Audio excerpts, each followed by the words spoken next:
తిరుప్పావై మాసం లేదా మేలినోము మాసం.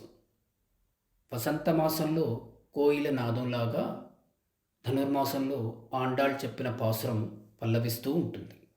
ఆండాళ్ శ్రీకృష్ణుడి భక్తురాలు.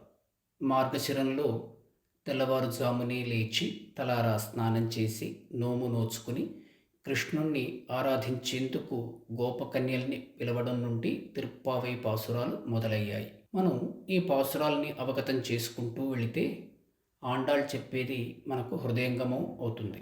రోజుకో పాసురంగా ధనుర్మాసం 30 రోజులు తిరుప్పావై మనతోనూ మనలోనూ మెదులుతూ ఉంటుంది. ఇవాళ ధనుర్మాసం 4వ రోజు, తిరుప్పావై 4వ పాసురం రోజు.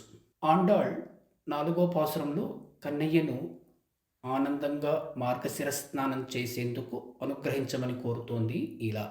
ஆழி மழை கண்ணா ஒன்று நீ கைக்கரவேல் ஆழியுட் புக்கு முகந்து கோடார் தேரி ஊழி முதல்வன் உருவம் போல் மெய்கருத்து பாழியின் தோளுடை பற்பனாவன் கையில் ஆழி போல் மின்னி வலம் புரி போல் நின்றதிர்ந்து தாழாதே சாரங்கம் உதைத்த சரமழை போல் வாழ உலகினிற் பெய்திடாய் நாங்களும் మార్గழி నీరాడ మగిழ்ந்தేలోరెంపావాయ్.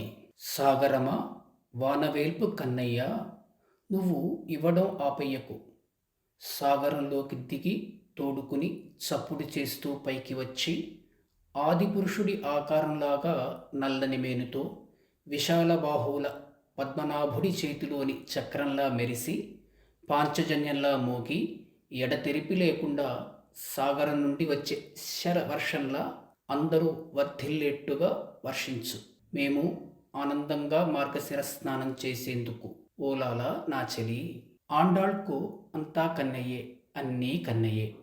సాగరమా అని కన్నయ్యను సంబోధించాక వానవేల్పు కన్నయ్య అంటూ వరుణదేవుడిగా కూడా కన్నయ్యనే పరిగణిస్తోంది. వర్షం సాగరం వల్లే వస్తుంది కదా.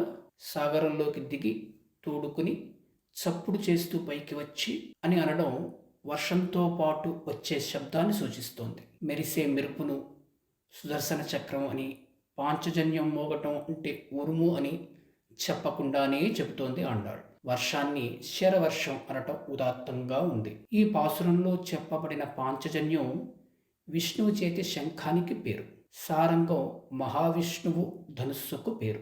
వర్షాన్ని కరుణకు ప్రతీకగా ఆండాళ్ చెబుతున్నట్టు తెలుస్తోంది. పాసురం చివర మేము ఆనందంగా మార్గశిర స్నానం చేసేందుకు అని అనడం ఆ కరుణలో తడిసిపోవడానికి అని గొప్పగా తెలియచెబుతోంది ఆండాళ్. ఆ కరుణను అందరూ వర్ధిల్లేట్టుగా వర్షించు అని కోరుకోవటం ఆండాళ్ మాతృహృదయానికి అర్థం పడుతోంది. ఈ మాతృహృదయాన్ని అర్థం చేసుకుని వేదాంత దేశికులు గోదాస్తుతి మొదటి శ్లోకంలో కరుణయ కమలామివాన్యాం గోదాం అంటే కరుణ కారణంగా ఇంకొక శ్రీదేవి లేదా లక్ష్మి వంటిది గోదా అని తెలియజేస్తూ ఇలా అన్నారు.